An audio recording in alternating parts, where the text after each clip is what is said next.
নমস্কার বন্ধুরা, অন্নপূর্ণা হেসেলের নতুন একটা রেসিপি। এখানে আমি রান্না বানাচ্ছি মাছের কাঁটা। এখানে ট্যাংরা মাছের কাঁটা নিয়েছি, দিশি নয়, এটা নদীর ট্যাংরা। এখানে ট্যাংরা মাছের কাঁটাগুলো আমি তেল দিয়ে ভেজে নিচ্ছি ভালো করে। আপনারা একবার আমি যেভাবে বানাচ্ছি সেইভাবে বানিয়ে দেখুন, দারুণ লাগবে, টেস্টি, খুব দারুণ খেতে। আপনারা একবার অবশ্যই ট্রাই করে দেখতে পারেন।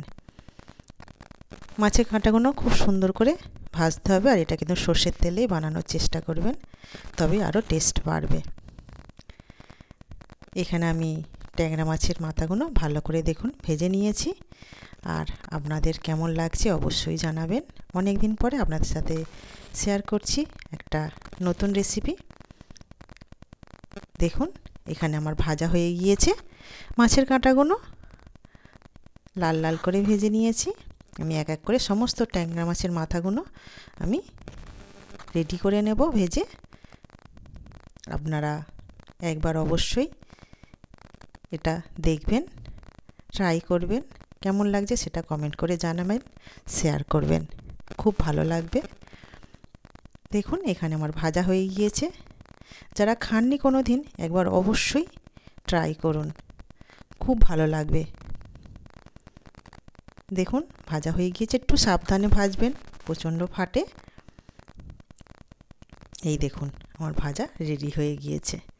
এখানে আমি আলু দিয়ে বানাচ্ছি, আপনারা চাইলে শুধুও বানাতে পারেন। এখানে এই তরকারিটা আলু একটু লম্বা করে মোটা করে কেটেছি, দেখতেই পাচ্ছেন।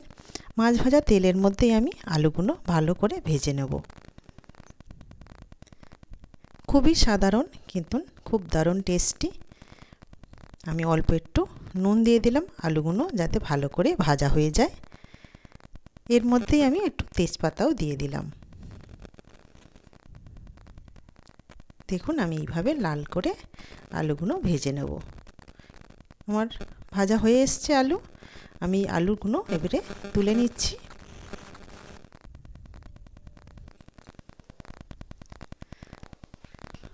এই দেখুন এরই মধ্যে আমি পেঁয়াজটাও দিয়ে দিলাম। এখানে একটা বড় সাইজের পেঁয়াজ নিয়েছি, এটা ভালো করে লাল করে ভাজবো। অন্নপূর্ণা হেসেলটা আপনাদের কেমন লাগছে অবশ্যই জানাবেন।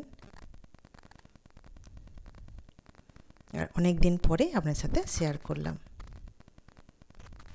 এখানে আমি বড় একটা চামচের 1 চামচের মতন রসুন বাটা দিয়েছি। এটা কিন্তু শিলের মধ্যেই বাটা, আপনারা দেখতেই বুঝতে পারছেন। তারপরে আমি দিলাম একটা বড় সাইজে টমেটো। সমস্ত মশলাগুলো ভালো করে আমি কষিয়ে নেব। যত ভালো করে কষানো হবে তত ভালোই টেস্ট হবে। আমি যেভাবে বানাই সেটাই আপনার সাথে শেয়ার করছি।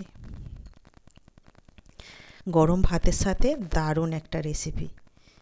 এরই মধ্যে দেখুন আমি 1 চামচের মতন আদা বাটাও দিয়ে দিলাম। এখানে আর অন্য আদার্স কোনো মশলা দেব না। ভালো করে এটাকে কষাতে থাকবো। এর মধ্যে পরিমাণ মতন হলুদ, আর যে যেমন ঝাল খাবেন সেই অনুযায়ী ঝাল দেবেন। এখানে আমি ঝালটা দিয়ে দিলাম 1 চামচ, দিয়ে সামান্য একটু জল দিয়ে ভালো করে কষাবো আমি মশলাটা। দেখুন কালারটা কত সুন্দর আসছে। দেখুন তেলটাও ছেড়ে দিয়েছে। আমি আরও কিছুক্ষণ নাড়াচাড়া করে এর মধ্যে আলু ভাজা যেটা তুলে রেখেছিলাম সেটাও দিয়ে দিচ্ছি। দিয়ে ভালো করে কষতে কষতে আলু সেদ্ধ হয়ে যাবে, বেশিক্ষণ টাইম লাগবে না।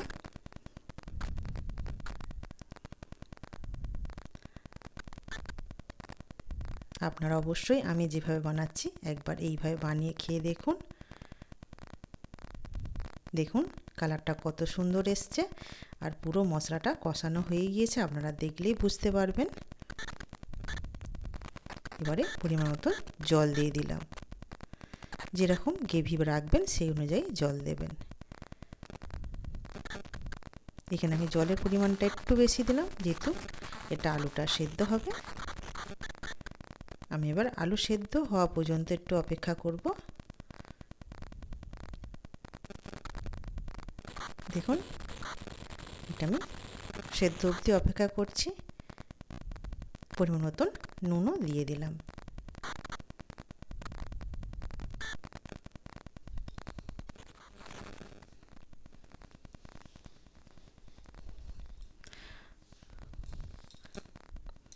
দেখুন এখানে আমার গ্রেভি রেডি হয়ে গিয়েছে, আলু সেদ্ধ হয়ে গিয়েছে। মাছের কাঁটাগুলো দিয়ে দিচ্ছি।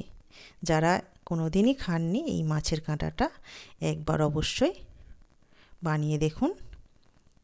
এইটাই কিন্তু ভালো লাগবে, মাছের থেকেও মাছের কাঁটাটা খেতে বেশি ভালো লাগে। আপনারা অবশ্যই ট্রাই করে দেখতে পারেন।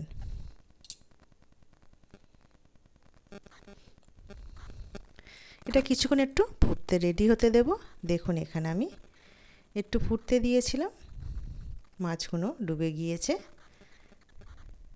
আমার এখানে মাছের কাঁটা একটু গ্রেভি রেখেছি, যেহেতু ভাত দিয়ে খাওয়া হবে সেই কারণে।